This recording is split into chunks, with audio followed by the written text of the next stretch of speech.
அனைவருக்கும் வணக்கங்க. இப்போ நந்திகேஸ் ஆஸ்ட்ராலஜிலேருந்து இப்போ பேசுகிறேங்க. இப்போ இந்த பாடம் வந்துங்க, முதல்ல சூரியன் சொன்னேன், சந்திரன் சொன்னேன், செவ்வாய் சொல்லியிருக்கேன். இப்போ புதன், மொத்தம் 9 கிரகத்துக்கு லைனாக பாடம் வருங்க.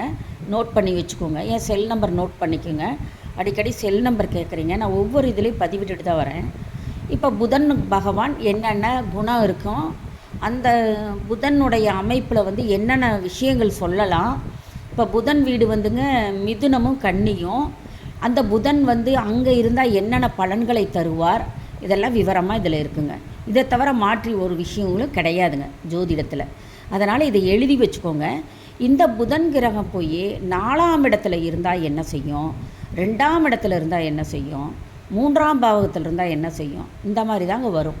அதனால் இதெல்லாம் நோட் பண்ணி வச்சுக்கோங்க. சப்ஸ்கிரைப் பண்ணுங்கள், அப்போ தான் நான் போடுற வீடியோஸ் எல்லாம் வருங்க லைனாக.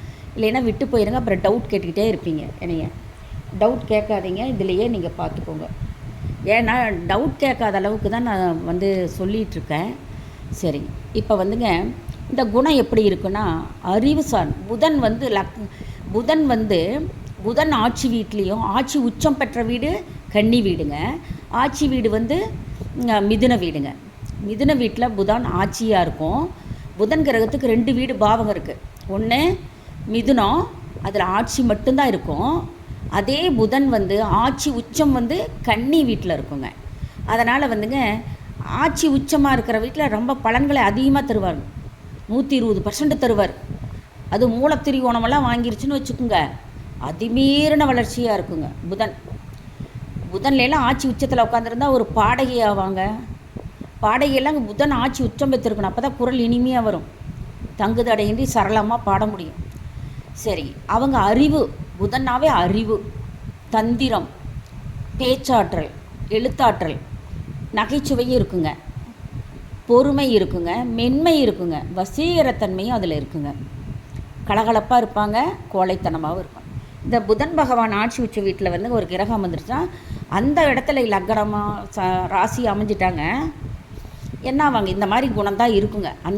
அந்த ஜாதகர் இந்த மாதிரி குணத்தோடு தான் இருப்பாங்க. புதனில் வந்து தொழில்கள் என்னென்ன செய்யலாம். புதன் வந்து 10ஆம் இடத்துல போய் உக்காந்துருச்சுன்னா தொழில்களுங்க. அது என்னென்ன தொழில், 10ஆம் இடம் தொழில் ஸ்தானம் அல்லவா, எல்லாமே 10ஆம் ஸ்தானம் தொழில் ஸ்தானம். அது செவ்வாய் கிரகத்துக்கு வந்து என்னென்ன வருதுன்னா, அது 10ஆம் இடத்துல செவ்வாய் இருந்துன்னா அந்த தொழில் வருங்க. சந்திரன் போய் 10ஆம் இடம் இருந்துன்னா அந்த தொழில்கள் வரும். சூரியன் 10ஆம் இடத்துல இருந்தால் திக்பலங்க. செவ்வாயும் சூரியனும் 10ஆம் இடத்தில் திக்பலன் அடையுது, அந்த தொழில்கள் வரும். அது நீங்களே பார்த்துக்கலாம். இல்லை, அதுக்கு தான் எழுதி வைக்க சொல்கிறேன் நான். சப்ஸ்கிரைப் பண்ணுங்கள். எல்லாத்துக்கும் ஜோதிடம் வீட்டில் இருந்தே தெரிஞ்சுக்கலாங்க. இவங்க வந்துங்க தொழில் என்னது, புதன் நல்லா ஆட்சி உச்சம் பார்த்தீங்கன்னா ஆசிரியராக போகலாங்க, எழுத்தராக போகலாம், ஜோதிடராக போகலாம், தணிக்கை செய்பவர் ஆடிட்டிங் போகலாம், வழக்கறிஞராக போகலாம். வழக்கறிஞனே யார், நீதிபதி, வக்கீல், பத்திரிக்கை தொழிலுக்கு போகலாங்க, தரக தொழிலுக்கு போகலாம், காகிதம், குறிப்பேடுகள், பேனா போன்ற பொருள்களுங்க விற்பனை செய்யலாம். கணிதத்துறை எடுத்துக்கலாம், நீதித்துறை எடுத்துக்கலாம், அஞ்சல் துறை கூட எடுத்துக்கலாங்க, செய்தித்துறை, தகவல் தொடர்புத்துறை, அச்சுத்துறைங்க, தொலைபேசியோடு இதில் தாங்க வருது.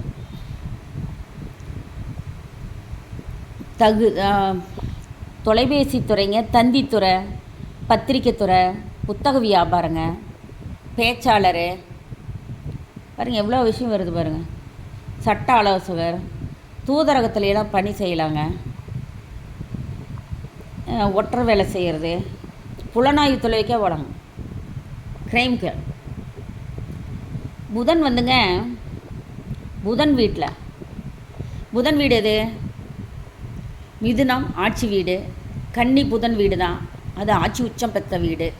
இந்த 2 வீட்லேயுமே, மிதுன வீட்லேயும் கன்னி வீட்லேயும் 10ஆம் லக்கணத்திலிருந்து எண்ணும் பொழுது 10ஆம் அதிபதி, கிரகத்தின் வீட்டோட அதிபதி, அங்கே அமர்ந்த கிரகம் இல்லை, அங்கே அமர்ந்திருக்கும் 10ஆம் வீட்டில் என்னென்ன கிரகம் வேணாலும் உட்காந்துருக்கட்டும், அதை பற்றி இல்லை. 10ஆம் வீட்டுக்கு உண்டான அதிபதி. கும்பமாக இருந்தால் அதிபதி யார் வருவாங்க, சனி பகவான் வருவார். தனுசாக இருந்தால் 10ஆம் வீடு லக்கணத்திலிருந்து தனுசு வந்ததுன்னா குரு வருவார்.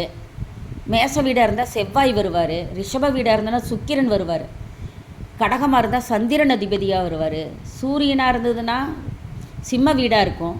இந்த மாதிரி 10ஆம் வீடு 10ஆம் வீட்டு அதிபதி 10ஆம் வீட்டு அதிபதி புதன் வீட்டில் மிதுனத்துலேயோ கன்னியிலையோ அமர்ந்திருந்தா அவங்க ஆடிட்டர் வேலைக்கு போவாங்க. அவங்க என்ன வேலைக்கு போவாங்க? ஆடிட்டர் வேலைக்கு போவாங்க. அது உறுதியாக சொல்லலாங்க. ஆட்சி உச்சம் பெற்றிருந்து கன்னி வீட்டிலன்னா ஸ்ட்ராங்காக சொல்லலாம். சரி, புதனில் உடைய காரக குணமெல்லாம் பார்க்கலாம். பேச்சாற்றல் நிரம்பியவராக இருப்பார். புதன் ஆதிபத்தியம் பண்ண ஜாதகர் வந்து பேச்சாற்றல் நிறைந்தவராக இருப்பார், எழுத்தாற்றல் நிறைந்தவராக இருப்பார், நகைச்சுவை சுவை உணர்வு, சிரிக்க சிரிக்க பேசுவார்.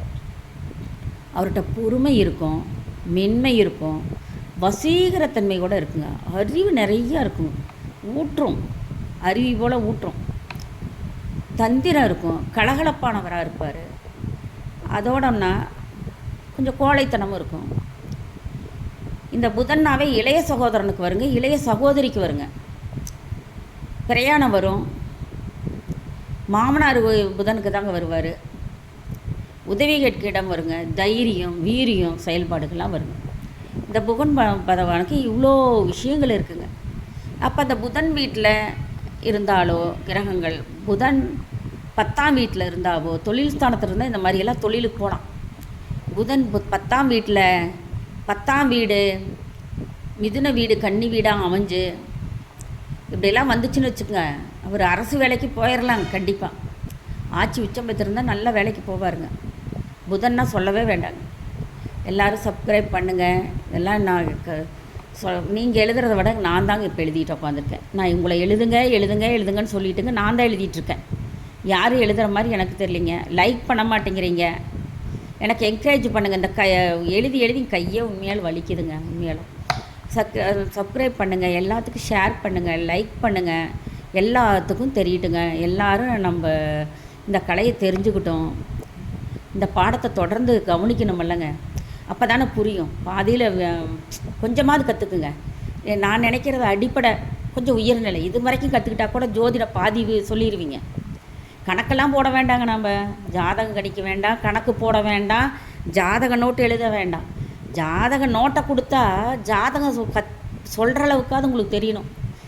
புரியுதுங்களா? எந்த தசா புத்திக்கு அடுத்தது எந்த தசா வரும், எந்த தசாவுக்கு அது போட்டிருந்தேன். 120 வயது நம்மளுக்கு அந்த தசாக்கெல்லாம் நான் உங்களுக்கு போட்டிருந்தேன். அது யாருமேங்க வியூஸை யாரும் பார்க்கலிங்க. அது என்னமோ அவங்களுக்கு அது வந்து அது பயன்படாத மாதிரி அவங்களுக்கு போயிடுச்சு போல் இருக்குது. அதுதாங்க முக்கியமாக. இந்த இதோடன்னா எல்லாம் சங்கிலி பின்னுற மாதிரி வருங்க. தசாவும் அதுக்கு இருக்குதுங்க. அதுக்கு புத்தி பகையா நட்பா அதையும் பார்க்கணும் நீங்கள். இப்போ வந்துங்க கேது தசா ஒருத்தன் பிறந்தானா 7 வருஷம் கழிச்சு அவனுக்கு 7 வயசு இடைப்பட்டதில் இருந்தனா அவன் கேது 7 வருஷம் போயிட்டா அடுத்து சுக்கிரதசை வரும். அந்த சுக்கிரதசை 20 ஆண்டுகள் அவனுக்கு நன்மை வருமா? அவனுக்கு வந்து எந்த பலனும் கொடுக்காதுன்னா அதுதான் நான் வந்து 8ஆம் அஷ்டமாவதி ரோகாபதி அதை எப்படி கண்டுபிடிக்கிறேன்னு நான் 12 இலக்கங்களுக்கு சொல்லி கொடுத்துருக்கேன். அதை நீங்கள் பார்க்கணும். எல்லாத்தையும் அப்படியே மிங்கிள் பண்ணி கொண்டாடணுங்க. சுக்கிரன் வந்து பகை வீடாக போயிடுச்சுன்னு வச்சுக்கோங்க. தனுசுக்கு சுக்கிரன் பகைங்க. அப்போ அவங்களுக்கு சுக்கிரதசையில் ஒன்றுமே சுக்கிரன் அடிக்க நான் எல்லாத்துக்கும் அடிக்காதுங்க. சுக்கிரன் 20 வருஷம் போயிட்டால் சூரியன் 6 வருஷம் வருங்க. சூரியன் 6 வருஷம் போயிட்டால் சந்திரன் 10 வருஷம் வருங்க. சந்திரன் 10 வருஷம் போயிட்டா செவ்வாய் 7 வருடம் வருங்க. செவ்வாய் 7 வருடம் போயிட்டா அப்புறம் என்ன வருங்க? ராகு வருவார். ராகு 18 வருடங்கள் இருப்பார். அப்போ ராகு 18 வருஷம் கழிச்சதுன்னா குரு 16 வருஷம். இதுலேயே நம்ம ஆயுள் முடிஞ்சிருங்க. யாருமே கேது தசையில் உறந்து கேது தசைக்கு போய் நிற்கிறவங்க யாருமே கிடையாதுங்க. ராகு 18 வருஷங்க, குரு 16 வருஷங்க, சனி 19 வருஷங்க. அதிசயமாக இல்லைங்க? புதன் 17 வருஷம். இது முடிகிறதுக்கே 120 வருஷம் ஆயிருங்க. நாம் இருக்கிறது 60, 70, 80 தாங்க. அப்போ நம்ம இடையில் இப்போ ராகுல ஒருத்தர் பிறந்தாங்கன்னா ராகுக்கு அடுத்தது என்ன வரும்? குரு. ராகுல 18 வருஷம் பிட்வீன் கேப்பில் போயிருந்தாருன்னா சரி 8 வருஷம் ராகு தசை போன வருஷத்தில் பிறந்திருந்தாருன்னா ராகுல வந்து 10 வருஷம், அப்புறம் குருவில் 16 வருஷம், இப்படி தான் கணக்கிட்டுட்டு வரணும். இதெல்லாம் கற்றுக்குங்க. எதுவுமே இங்கே ஆசையாக கற்றுக்கிட்டா எல்லாம் ஈஸிங்க. எதுவுமே ஆர்வமாக கற்றுக்கணும். அந்த கற்கும் அந்த நம்ம கற்றுக்கிறது எழுதுறதெல்லாம் எதுவுமே ஒரு வேலை செஞ்சால் அதில் பிடிப்போட ஆர்வத்தோடு இருந்தோன்னா ஈஸிங்க. எல்லாமே நம்ம சொல்ல டெட் ஈஸி அப்படிம்பாங்க. அந்த மாதிரிங்க எல்லாமே ஈஸியாக தாங்க இருக்கும். ஆனால் நம்ம அதை மனசை மார்க்கமாக வச்சு படிக்கணும். அதனால் எழுதி வச்சுக்கோங்க. நீங்கள் மனப்பாடம் பண்ண சொல்ல எழுதி வச்சாவது பாருங்கள்.